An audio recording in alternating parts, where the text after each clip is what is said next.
Sota la mirada del sistema muntanyenc de la Safor il·limitat per mar Mediterrani existeix una planura on fa molts segles va començar la història de l'Alqueria, de la Torre dels Pares.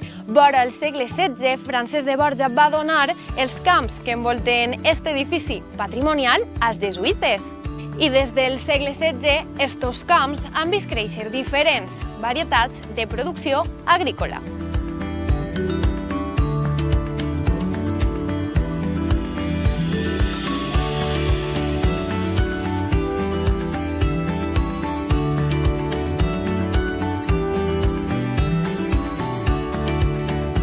Cristóbal, vostè coneix molt bé aquesta producció agrícola que s'ha realitzat a la finca de la Torre dels Pares al llarg dels anys.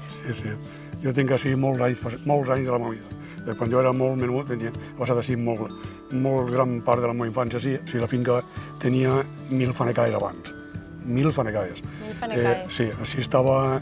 Els primers encarregats que van haver així eren Batiste i Juan García de Ventado. Van ser els encarregats primers que va tindre la finca aquesta, sí.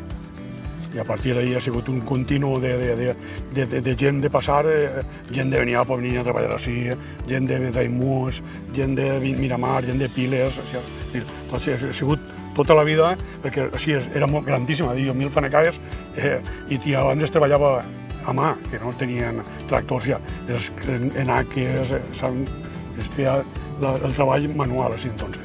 Que això abarcava molt. Abans d'això teníem un motor nostre, que regàvem per al matí la part de dalt i tota la nit estava tirant-se a la bassa d'Ivan Colàuia i s'acumulava tota l'àvia allà per acabar regar la part de dalt en el motor i la bassa es regava en la part de baix. I aquesta aigua facilitava aquesta producció agrícola que, com bé ha dit, han passat moltes persones per aquesta finca, però també molts tipus de varietats, molts tipus de plantacions, no? Sí, així al principi era la banderina comuna, que era la que més l'obries amb la pudor, és gelata per l'olor.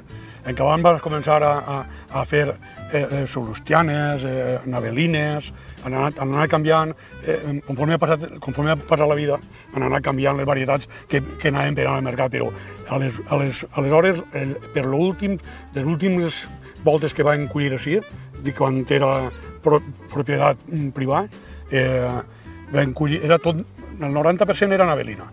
Jo vaig arribar a pesar així 35.000 arrobes de navelina.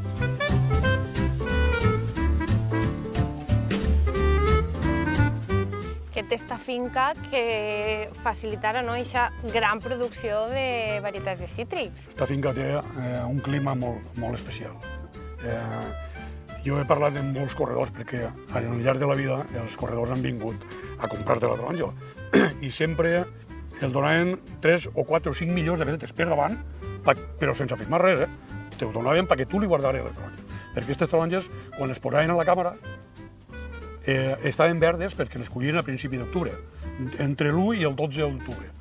Les collien i estaven verdes. Jo li dic, com pot ser que s'ho puguin emportar? I endavant venien la xicona que estava en qualitat i el xic que estava en les càmeres i tal, i em diuen, mira, Cristóbal, mira quines taronges.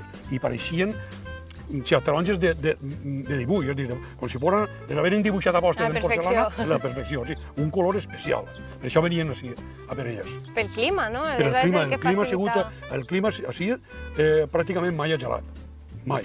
En la part de nord, un any va fer molt de fred, l'aire del nord va cremar tota la banda aquesta d'ací, la va cremar.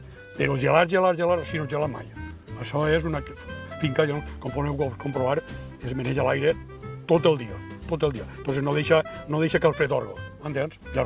Així, Rosales, puc dir-te que si no fa boira, estan comptats en tot l'any, que faig 5 o 6 dies de rosar, és molt difícil. Si la fa és perquè fa boira, si no, no ho faria.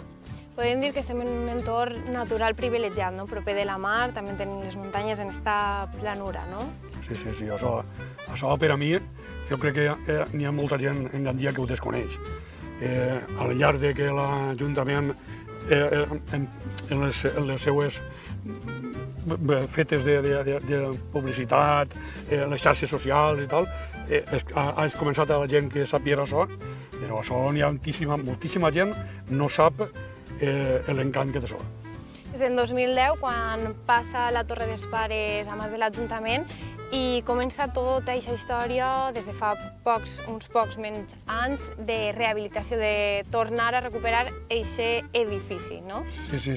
Al principi se van fer una intervenció per a consolidar la torre perquè estava molt mal. Els tècnics municipals van decidir que la torre s'havia de fer encavant, clar. Va entrar Alicia Izquierdo, que és la meva regidora, i van començar a